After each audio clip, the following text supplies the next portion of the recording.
ถอยก้อนเบิ่งก้อนเด้อเบิ่งคนเด้อ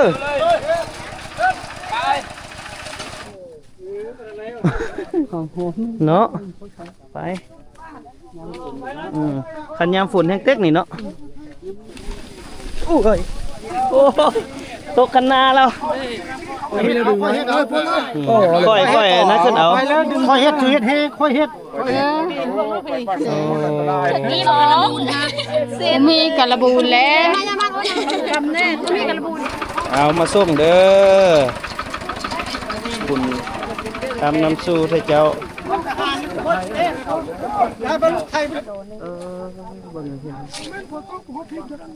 จุดใดที่เอาสุดก้อนที่เอา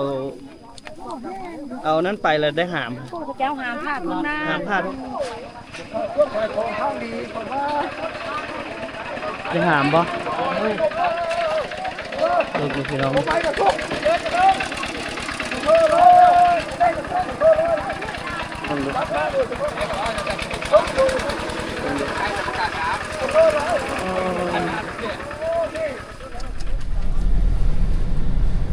ตัดภาพมาพวกเรากับมาฮับทั้งมาฮับแล้วก็ทั้งพาลูกชายทั้งสองคนเพิ่นมาบวชนาไฟพี่น้องวันนี้ก็เลยมาฮับทั้งอาจารย์หลวงพ่อเพิ่นไปเพื่อส่งบุญ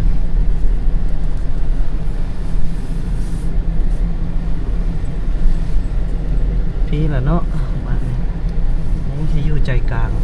งบ้านเลยอยู่เหนือบ้านนี่ก็คักแล้วจริง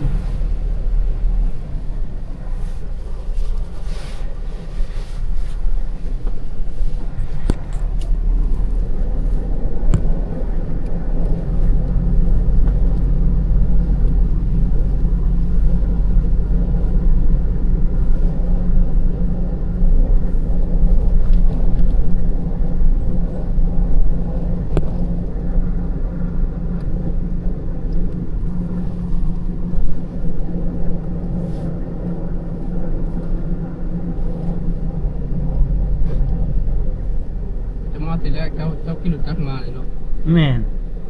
ขี่รถจักรมาคิดว่าสิมาเฮ็ดข้าวหาลูกชายเพิ่นนี่ซื่อๆมาพอแต่เฮาบอกว่าค่อยสิไปนำลูกชายเจ้าให้เด้อล่ะลงเฮือนเพราะว่าใจขาดวับเราได้ยินจิตใจแบบคือสิแม่นท่าอยากเห็นลูกชายกบเพิ่นนี่นะอยากรู้ว่าลูกชายน่ะรู้แล้วนะเนาะก็เลยมันกระเบิดไปว่าสิเอารถจักรไปนำได้ยานว่าบ่เห็นข้าวแล้วสิไปนำว่าคันนำก็ยันส่วนเดียวคันนำก็เป็นส่วนแบบเพราะว่าลุงเพิ่นเพิ่นเอามาได้ซะนี่ลุงเพิ่นพามา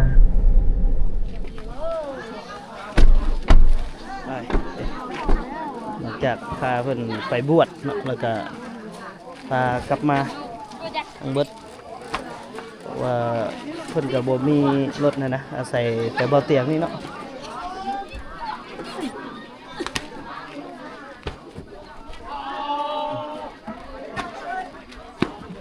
เพิ่นก็อาศัยบ่เตียงเนาะพี่น้องเนาะบ่เตียงก็พาเพิ่นไปบวชแล้วก็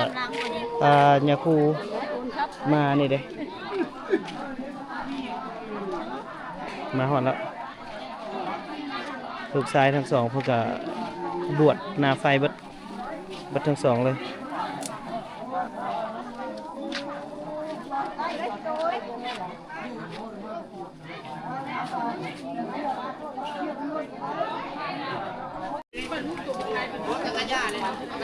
เตรียมส่งสการพร้อมกัน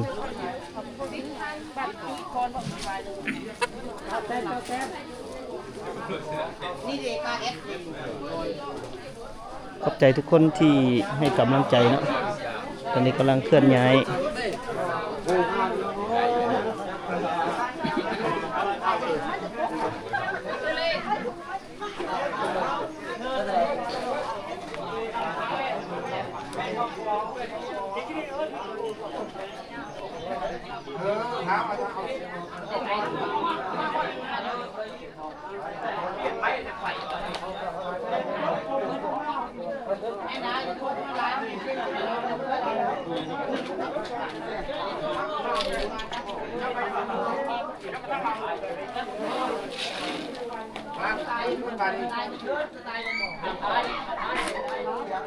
ลูกชายทั้งสองเพิ่นก็ได้บวชให้เนาะบ่ถึงคำพาไปก็ถือว่าเฮ็ดให้สุดกกสุดปลายเนาะสำหรับงานนี้พวกเฮาก็บ่แม่นพี่แม่น้องดอกพี่น้องเอ้ยแต่ก็ด้วยความเห็นมุกเห็นใจกันย้อนว่าเพื่อนมนุษย์ร่วมโลกนำกันในเมื่อยามที่ตกทุกข์ได้ยากแบบนี้เขาก็ได้ซอยกันเนาะ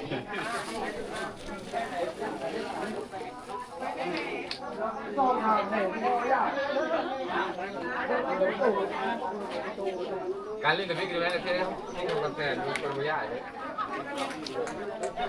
เรื่องวิ่งมันคือการตัวเอง ผู้ใดที่เข้ามาแล้วก็ฝากกดไลค์กดแชร์ให้กับบ่าวแต่คำนาไก่หน่อยเด้อเพื่อร่วมบุญกุศลน้ำกัน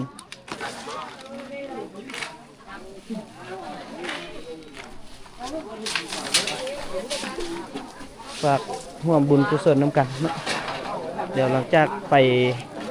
ภาษามาแล้วจังสิมาอัปเดตเบิ่งครอบครัวเพื่อนให้ตื่มอีกเนาะ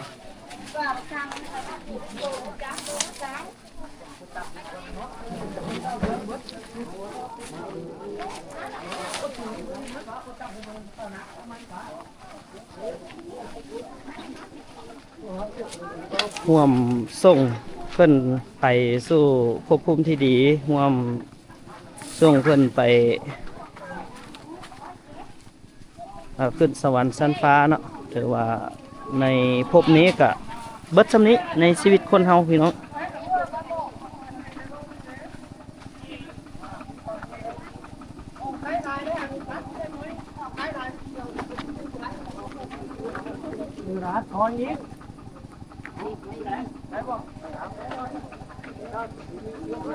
เอาฝากแชร์เนี่ยเด้อพี่น้องเด้อฝากแชร์คลิปให้กับบ่าวตื่นคำนาไก่เด้อกับการไปส่งเพิ่นถือว่าเฮ็ดให้สุดกกสุดปลายเลยเนาะงานนี้เฮ็ดให้สุดกกสุดปลายเลย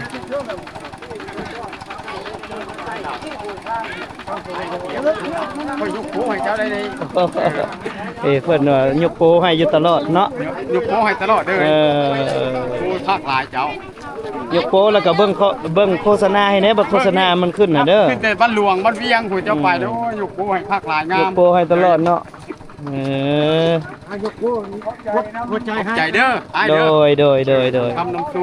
อยู่ ฝาก ยิง ฝาก FC ติดตามตึมแน่ โดย อืมขอขอบใจเบิดทุกคู่ทุกคนที่ร่วมเฮ็ดบุญกุศลในครั้งนี้เนาะ ขอขอบใจน้ำพ่อใหญ่ใจดีทุกคนเด้อขอให้มีสุขภาพเข้มแข็งเด้อพ่อใหญ่ใจดีเด้ออันนี้มาอุดหนุนช่วยเหลือผู้ทุกข์ผู้ยากบางคนพันเอานี้เนาะ โดย ขอบใจขอให้มีสุขภาพแข็งแรงเด้อ โดยสาธุรถถือว่ารถไถฮะจนได้ใส่ตีนหนามเนาะกระเบื้องเครื่องเพิ่นบ่ได้มีหยังเลยเด้อพี่น้องบ่คือว่าบ่ได้มีหยังเลยเนาะเครื่องเพิ่นบางสิ่งบางอย่างก็ซื้อมาแบบซื้อมาตื้มซื่อๆนะคือเครื่องนึ่งของถือเครื่องอีหยังต่างๆที่เป็นของเพิ่นน่ะบ่มีหยังเลยแบบเฮาสังเกตเบิ่งแหละมีแต่กระดุงด่างเดียวทุบอันเดียวเนาะนี่คือเครื่องที่เพิ่นมีว่าซั่นซะไอ้สนเพิ่นแฮงตัวบ่มีหยังเลยนะ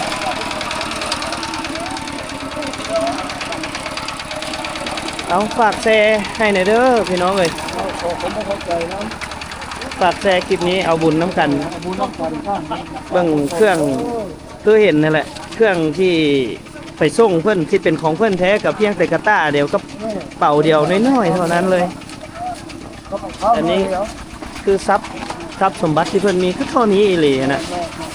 อนาถาสำหรับก็ให้พี่ให้น้องเบิ่งน้ำกันนี่แหละ รถไทยก็เขาช่วยเนาะ แม่นทุกสิ่งทุกอย่างนี่คือคนซอยเบิดเลย คนช่วยก็เลย ฝากเป็นกำลังใจให้กับเบาตึกคำนากายแน่เนาะกับการมาเฮ็ดบุญในครั้งนี้ก็ขอให้ทุกคนได้บุญได้ทานน้ำกันเบิ่งวิวทาง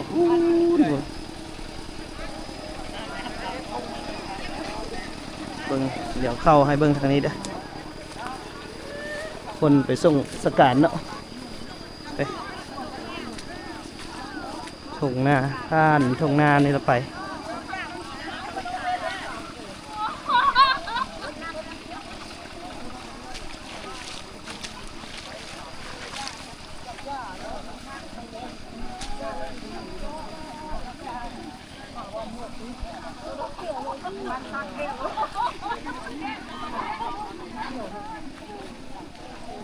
เบิ่งวิวธรรมชาติ ทำเขาก้มน้องเลยบัวไหล คนน่ะได้คนงาม เนาะคนงาม ก็เห็นเล่าหลายเทื่อแล้วก็ ห่าน เห็นบ่เห็นจนอยู่พุทธวงศ์เด็กเจ้า เนาะ เนาะ ตาจิตใจงามได้ แม่นคนงามเนาะ แนวคนงามงามทุกอย่าง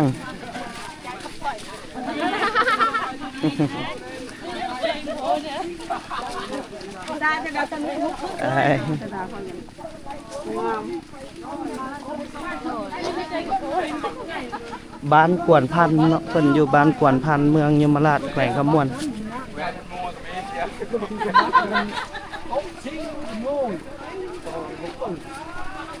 เวลาถอดไปทางหลังแว่นมัวกันไม่บอกแล้ว บ้านนี้เลยเนาะที่เฮาเห็นน้ำกันตอนที่เพิ่นไปส่งสการแหละห้ามข้ามน่าจะห้ามข้ามทุ่งหน้าบ่คือว่าสิแหละตอนฝนตกน้ำมาแห้งๆอะนะก็เป็นบ้านเพิ่นนั่นแหละแม่นบ่ตอนช่วงสุดก่อนน่ะว่าฝนตกแห้งๆเห็นบ่บ้านนี้แหละเนาะแล้วห้ามผ้าทุ่งหน้าแม่นบ่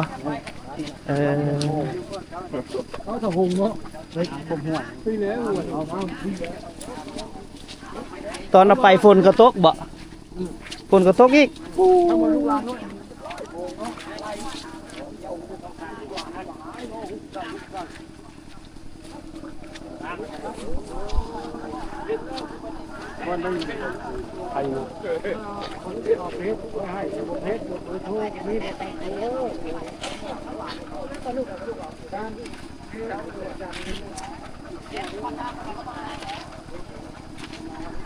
งั้นอุปกรณ์เพิ่นบ่นี่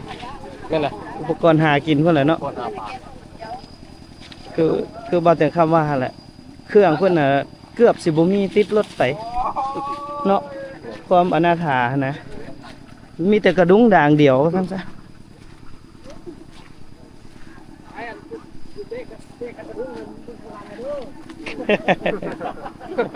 ตับสูงเนี่ยดิ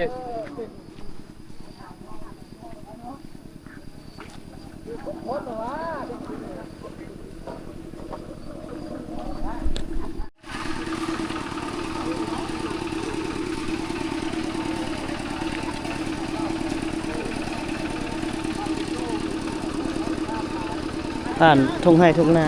บ่อนใดบ่อนเพิ่นหามข้ามทุ่งนาฮะ โอ้ไปทางนี้เราบ่ได้หาม อ๋อตอนฝนแล้วมันต้องได้ไปทางนั้นเนาะ แม่ต้องไปทางนี้ ไปทางนี้แรงแล้วจังพาทุ่งนา อากาศบ่เอื้ออำนวยเนาะฝนตกลิ้นไม่อย่างต่างๆนะมันจะยากมาทางนี้แล้วก็ได้หามแล้ว หามลัดทุ่งเขาเลย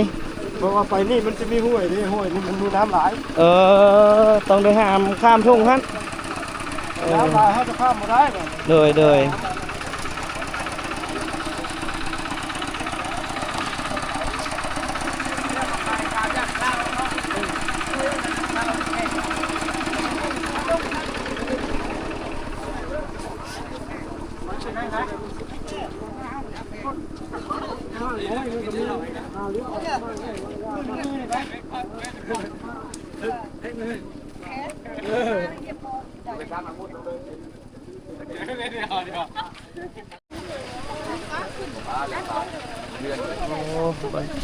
พ่อค้าดูมาเลย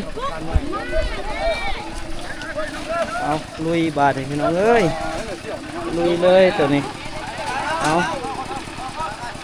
ถอยก้อนเบิ่งก้อนเด้อเบิ่งคนเด้อ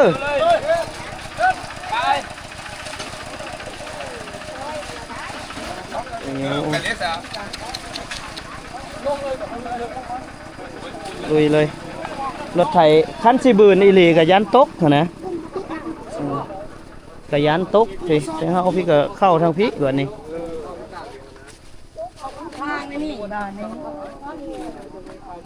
นี่ขี้ตุ่มลุยทางนี้บาดนี่แท้เฮา ลุยค่ะป้า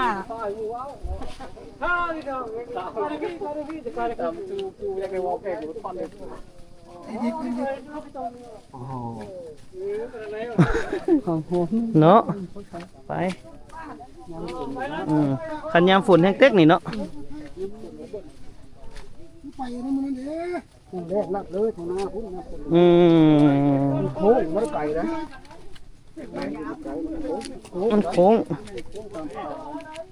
ปัดแถวนี้มาผัดมีห้วยเนาะ น้ำมากเลยจะหามเลย รถไถไปบ่ได้ละหามเอา เป็นคอเป็นมาแก่งทุกโคตรเสือตัวอะไรนี้เหมือนกันวันติดนาที่นี่ขึ้นบวม โยคันว่ามันน้ำแห้งหลายสิก็เนาะแต่ยานอยู่ได้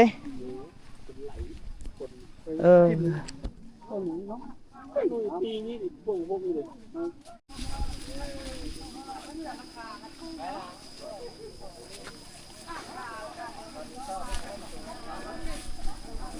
ผ่านทุ่งให้ทุ่งนาทางไป โค้งคุณหัวหน้าโค้งคุณ โค้งไปตามให้นานี่เลยเนาะ น้ำแรงมากเลยขายหมอลงตัวคนละอย่างนึง พี่ย่าพอได้บ้ารักษาน้ำหอม ทุ่งนา แค่นี้ เบ้าเรื่องพี่สั่งบันในหัวแอ๊กเลย มีเรื่องกำห้วย ก็เทียงมาตันละลุบแล้วบ้านนี้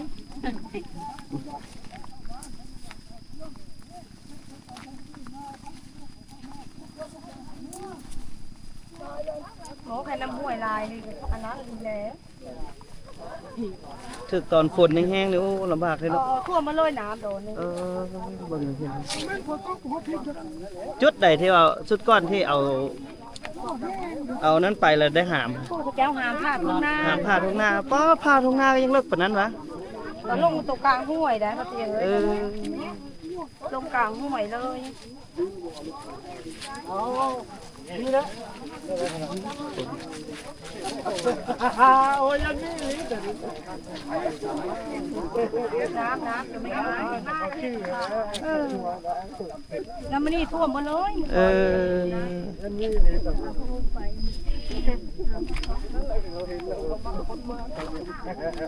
เอาคำซ้ำนั้นขั้นตาย ประมาณจักรักนี่แต่บ้านมานี่ฮอดบ่3ลัก เขามีพื้นให้เขาเว้าย ามแรงระบบไกลเนาะกว่าลัดทุ่งนามาได้ น่าจะประมาณ2-3ลักนี่แหละ ห้วยแล้วห้วยนี่เลยนี่ว่า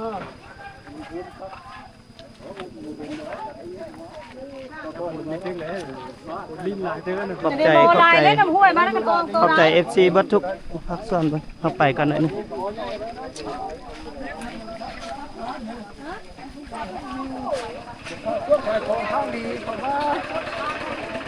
ไปหามบ่ลูกพี่น้อง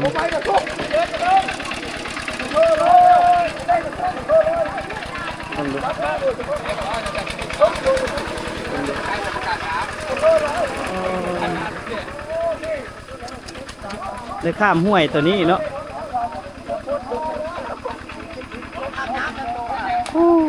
ยอดเส้นทางอ๊บอ๋อไปยากอยู่ก่อนเลิกได้ก่อนนี้เลิกตื่นกว่าเนาะทางรถไถพี่เนาะเลิกบ่อนเมื่อกี้นี่ให้ทุกคนทักเข้าทางเบอร์ WhatsApp ไว้เด้อเบอร์ WhatsApp บ่ถึงคำนากายไว้เด้อ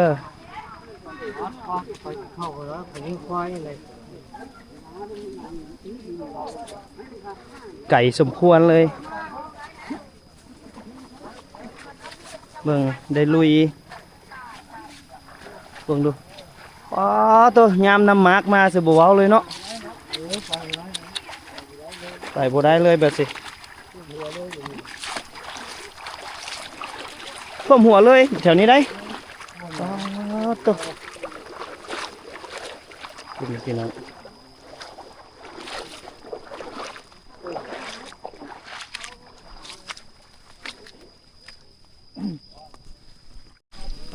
ตัวยังบ่ทันได้ฮอดเด้อนี่ตอนย้ำแรงแล้วผ้าใส่ผ้าท้องหน้ามาใส่โอ้ผ้าเข้ามาพี่บ่ได้โค้งเนาะไก่สมควรภาพคมชัดอยู่บ่พี่น้องภาพแจ้งอยู่บ่คือถ่ายคลิปตั้งแต่อยู่เฮือนเพิ่นออกมาเลยได้นี่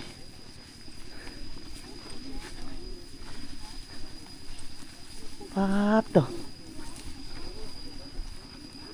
เบิ่งวิวทางไป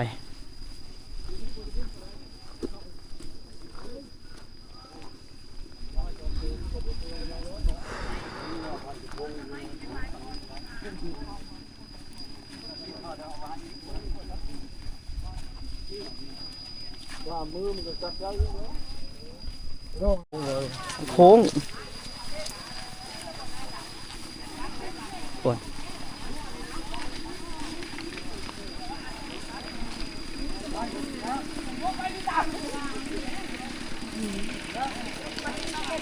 พี่น้องข้ามทางที่ยากแล้วก็ข้ามห้วยแล้วก็ยังมาข้ามทุ่งนาอีก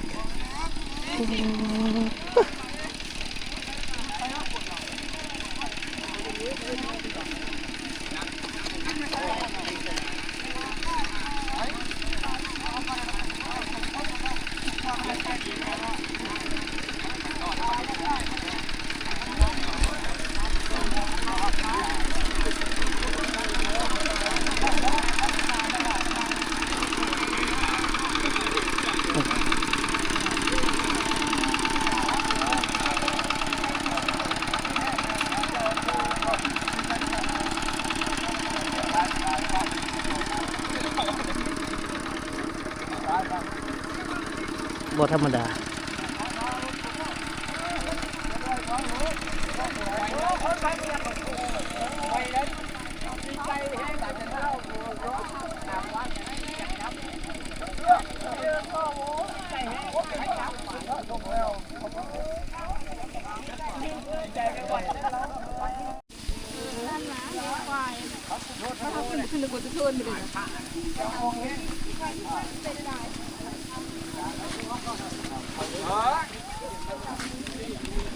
โอ้ยโอ้ตกกันนาแล้วใส่กันค่ะ โอ้มือกองตกกันนาเลยรถไถ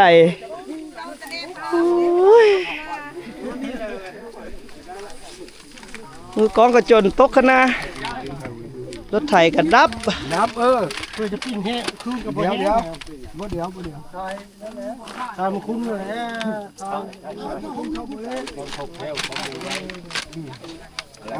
โอ้ทางนี้ดับแล้วก็ทางนี้ก็ตกข้างหน้าเลยเมื่อกี้นี่ใจเย็นใจเย็นยักตำแหน่งไม่ยังนี่เกิดยังขึ้นเกิดยังขึ้นบ่มีแนวดึงนะแกเอาโอ้ค่อยนะขึ้นเอาค่อยเฮ็ดเฮ็ดค่อยเฮ็ดใจเย็นอันนี้ถ้ามันพื้นได้นะตอนรถไถดับนี่หูบอกค่อยตกข้างหน้าเลยเอากระแปกอีหลีเขาลาดข้างหน้าเลยตอนอันไผ่มงคุณพันอันนี้น่ะ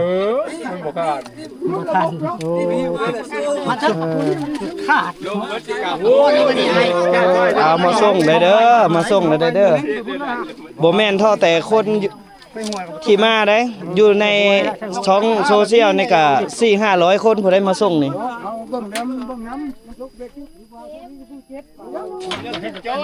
ยังอันเด้ไผ่ปั้นมืออันนี้มีกระบูนแล้ว ไปกำแน่นอะไรลูก ผ่านป้าน้ำมัน โอ้บ่ได้มันรถสำนีผู้ แต่ก็มันมาคอยมันปั่นเข่านะ ปะบ่ทันแล้วมันดึงไปเลย ดึงไปเลยแล้วมันก็ อืม เนี่ยคิวได้ใช่นี่เด็กกันก็มีคือเด็ก ไม่เลี้ยงไข่เลยแหละ มันบาดล่ะ มีการ จักคนเจ็บหา2คนเบิ่งใส่อันโตขาวๆนี่แม่นเบิดบ่นี่ฮะ เมน อ๋อ ปั่นจะมือแล้วไม่ได้ไม่ได้หลักกันเลยไม่ได้เห็นเขาคนจับนี่โค้ดเขาก็เลยจับธรรมดานะอย่าไปพันใส่มือแม่ จับเป็นว่าจับไว้นี่นี่ พันกินนี่เท่านี้ก็มี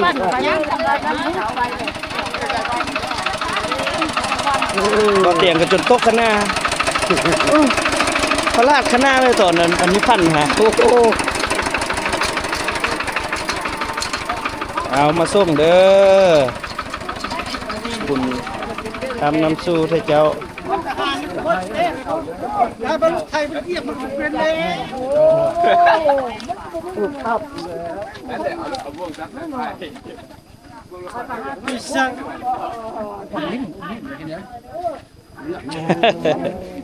โอ้ยขึ้นทางไหน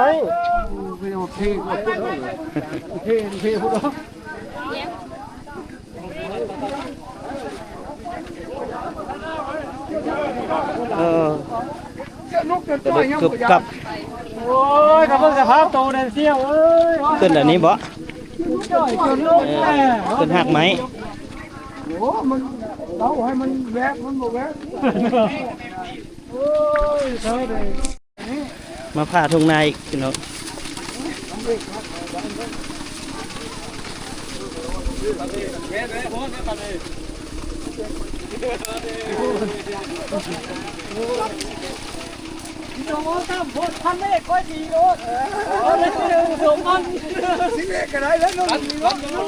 สุดยอดของความไก่พุ่นเลยพี่น้องค่ะบ้านอยู่ต่อหน้าพุ่นเนาะแต่ว่ามันโค้งมาพี่โค้งมาพี่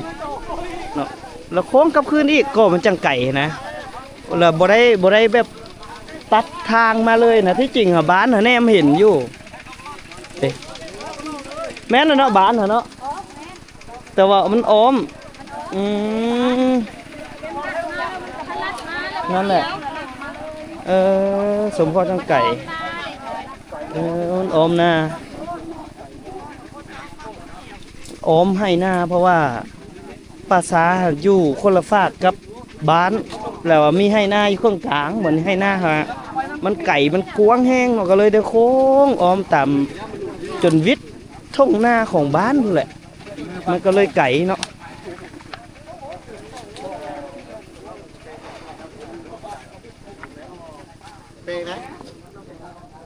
นี่แหละอันนี้คือกอดเดี๋ยวตลอดหักแพงเดี๋ยวกระดักกระดอแหละ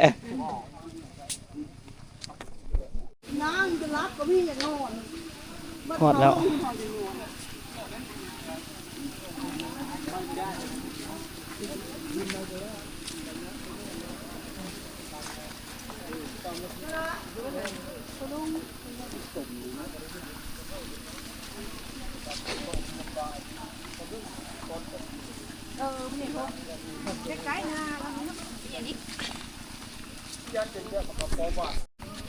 ตุ่มยากสมควรอยู่อันนี้มันจะเป็นตุ่มง่ายจะเป็นข้าว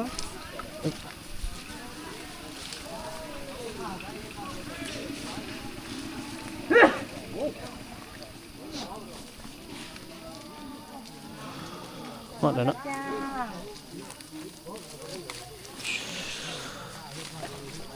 ต้นไม้ใหญ่หลายยังหลายต้นไม้ใหญ่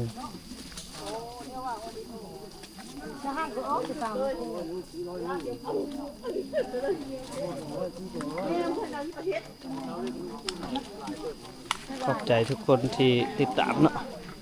หอดแล้ว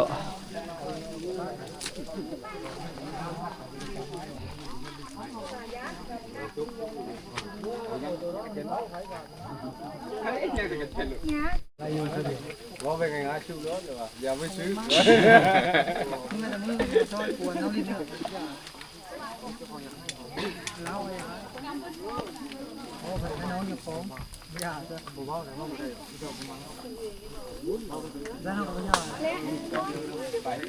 แพ้ได้น้องเอ้ย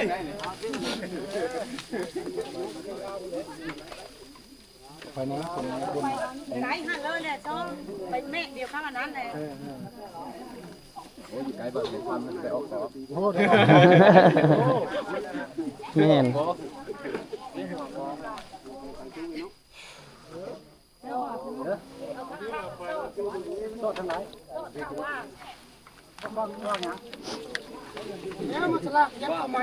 กระดุงครับมีกระดุงด่างเดียวเลย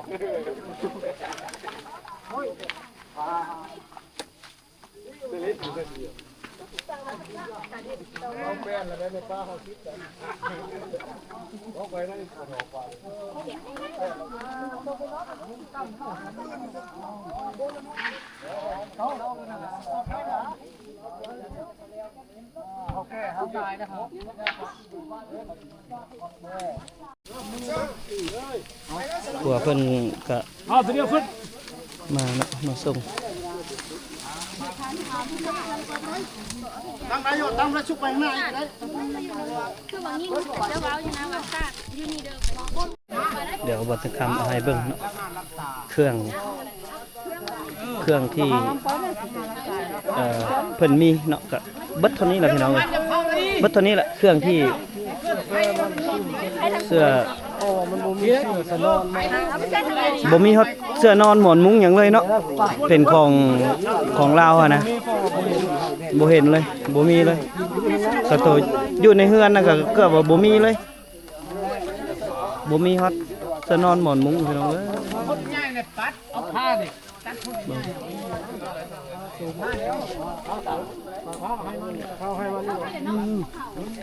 มีแต่ป้ายังกับป้าเลยขันมวยหวดนึ่งเข้าก็ยังได้ซื้อใหม่บ่เลยตัวเก่าเกือบเสื้อผ้าก็เท่านั้นเนาะเป่าเดียวแล้วก็กระดุงอันนึงพอนะติดพีซีซักสนาใช่ไหมก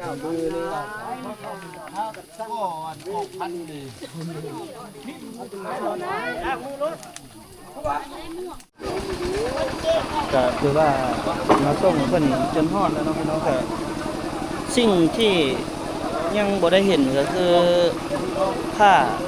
าไตเนาะที่ว่าบ่เห็นก็อาจจะย้อนเหตุผลใดเนาะบ่เตียงก็ยังบ่เข้าใจก็คือบ่มีผ้าไต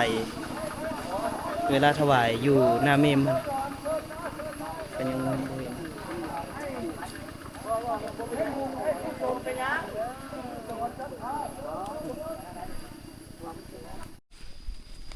ปกติก็ถ้าว่าย่างลัดผ้าทุ่งนามาไปสินี่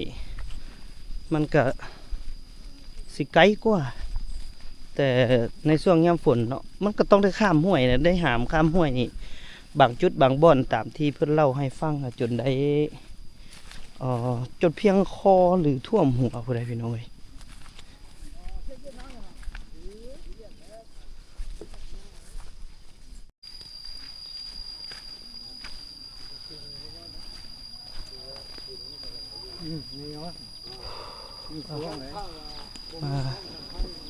พี่ละพี่น้องย่างข้ามทุ่งมาป้าตัวบ่แม่นธรรมดาขั้นเฮาย่างลัดข้ามทุ่งมาได้นี่ก็ยังพอแห้งบัดนี้นี่ตอนที่พวกเฮาเอาไปก็คือเห็นน้ำกันนั่นแหละเป็นชั่วโมงเนาะในการเดินทางในการย่างไปส่งเพื่อนนี่เป็นชั่วโมงแต่ว่าขากลับมาในการไวสมควรแต่ว่ามันก็ยังไก่อยู่นะเพราะว่ามันฝากทุ่งอีกเนาะไอ้ฮอดบ้านล่ะหลักสัญญาณ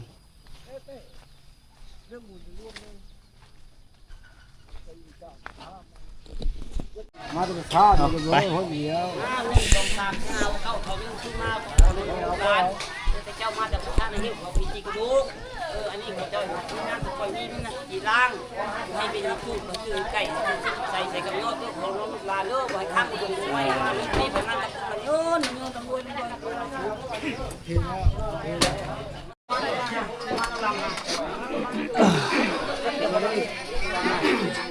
เปิดมัดแขน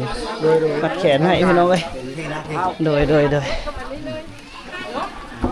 ให้กับเจ้าหุดน้ำก่อนแล้วพูดไปให้ โดยบุ้งไม่หมดอ่ะ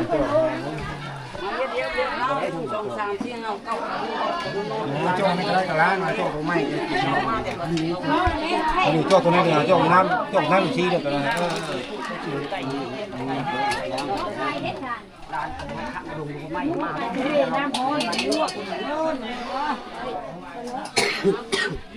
เสียไว้ยังไงเนี่ยคุณนักผู้แข่งได้ไหมในบ้านมือเอาเงินให้พอสิโอนเข้าบัญชีเพิ่นเอาพี่น้องกลับบ้านนี้ที่เฮาก็เสร็จสิ้นภารกิจถือว่า3มื้อเต็มเลยกับการมาร่วมเฮ็ดบุญกับครอบครัวที่เพิ่นก็อนาถาโอ้ก็อีต้นแฮงอยู่พี่น้องเอ้ยเพราะว่ามื้อเฮ็ดบุญนี่ก็บ่ฮู้สิเป็นเท่าใดเนาะเพราะว่าเพิ่นว่าพออยู่เงินที่บ่เตียงระดมมานั่นก็ตกอยู่20กว่าล้านเนาะ20กว่าล้านนี่ก็ตกอยู่ประมาณ2-3 หมื่นประมาณนั้นเนาะพี่น้องก็เพียงพอใช้ประหยัดมัธยัติตามที่มีก็ครอบครัวเพิ่นบ่มีอีหยังอีหลีเนาะก็ขอมุกขอบใจเดี๋ยวว่าเตี้ยข้ามขอโตสักนิดก่อนพี่น้องโอกาสหน้าพบกันสวัสดี